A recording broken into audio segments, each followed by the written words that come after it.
When I was in the 3rd grade, I won a reading competition with over 500 books that I read in the 3rd grade and was in the newspaper for it.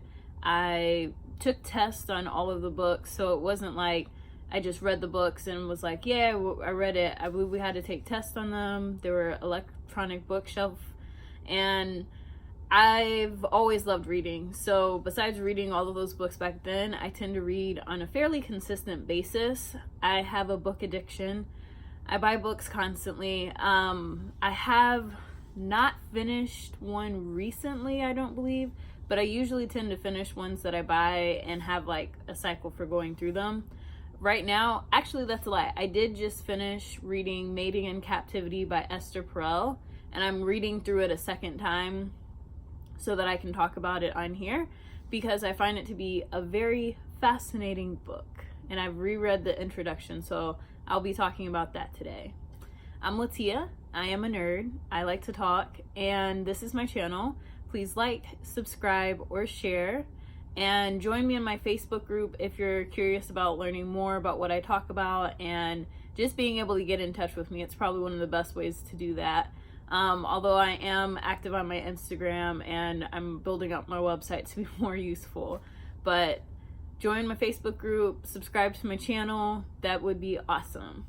So Esther Perel is a sex therapist, and she has over 20 years experience in her field. She also describes herself as a polyglot in her introduction, where she was born in Belgium. She got her degree in Israel, I believe, and then she continued studying in the United States. And so she has a multicultural perspective on relationships and how people interact and engage. In her book, she talks about how in this day and age, even though we had the liberation of sex and people are free to have as much of it as they would like, we have this problem where people are not having as much sex, it's not as good of a quality, and there's just not that much satisfaction in the realm of sexuality. And through her book, she discusses what if it's not a problem of statistics? What if it's not the quantity, it's not the quality, it's not the quantity or like how often people are doing it or things that you could check off on a box, but what if it's the quality of the relationship and how we engage with one another that's part of the problem? And so some of the different points that she touches on in her introduction that I just remember off of the top of my head because they stick out, and I don't take notes that much. I did write down notes, so that helps. But one of the things that she talks about is how in the realm of psychology, or in therapy in particular, there tends to be an emphasis on the spoken word over body language. So sometimes we'll use our words and we'll gloss over what we're actually feeling. So our emotional state will be reflected in our body. So we might display our sadness, our vulnerability, our different levels of feeling. And when we use our words to describe it, we might kind of gloss over it and make it less important than it is. So our bodies might emphasize something that really needs to be discussed, while our words will be like, no, it's fine. It's okay. It's cool. It's not that big a deal. Like, that's definitely not what I'm looking for. So I liked her perspective on that because I know I have a tendency to use my words way more than I use my body. And then when I do use my body, it's almost like I'm not always conscious to what my body is saying, but other people can witness me and let me know, like, oh, I was doing a dance at X Factor and the instructor was like, your foot looked really angry sometimes. Like, it was just like kicking and it was just angry. And I was like, what? Really? I could see that. That's believable. I could have angry feet sometimes. So that was one of the points that she makes where I just found her perspective interesting, especially because she says the language of sexuality and the language of emotional intimacy, they're two separate things. So the way sex works and the way our emotions work aren't necessarily going to be on the same path and the same level of expression. So those are different, I guess, like around the communication aspect of it that I like.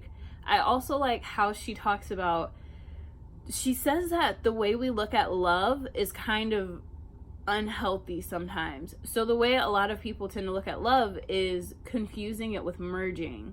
So in a lot of relationships, it's the more I know about you, the more in love we are. The more everything is on the table. We open the doors on our private selves wide open, and there's nothing hidden, nothing unknown.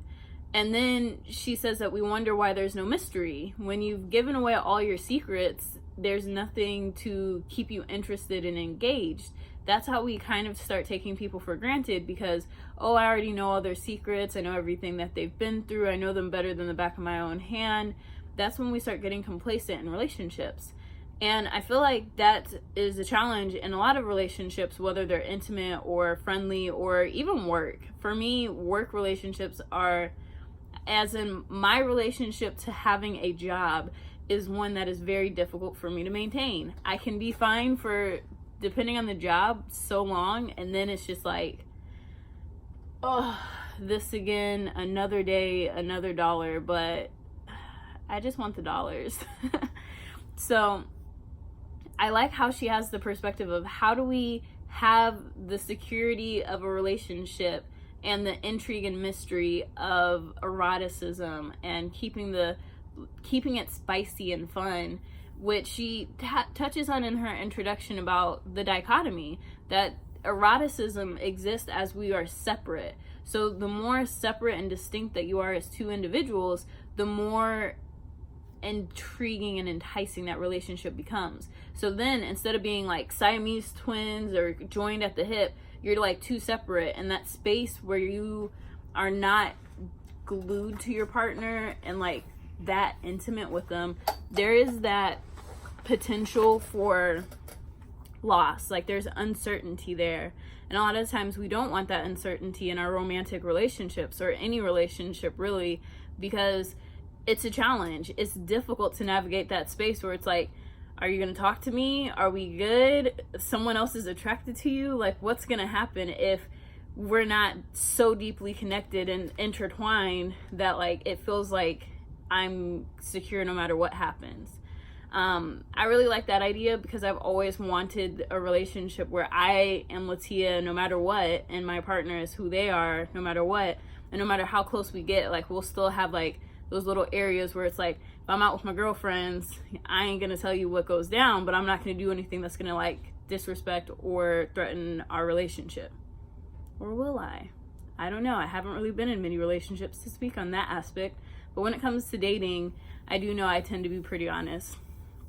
And something else, I really enjoyed that she talks about her background and where her parents come from. She discusses that each of her parents were the only survivors in her family of the Holocaust, and that to me sounds like such a wild experience to be raised from, just because they decided that they would live life as joyfully as they possibly could, that they would seize the day, have fun, be playful, and be loving.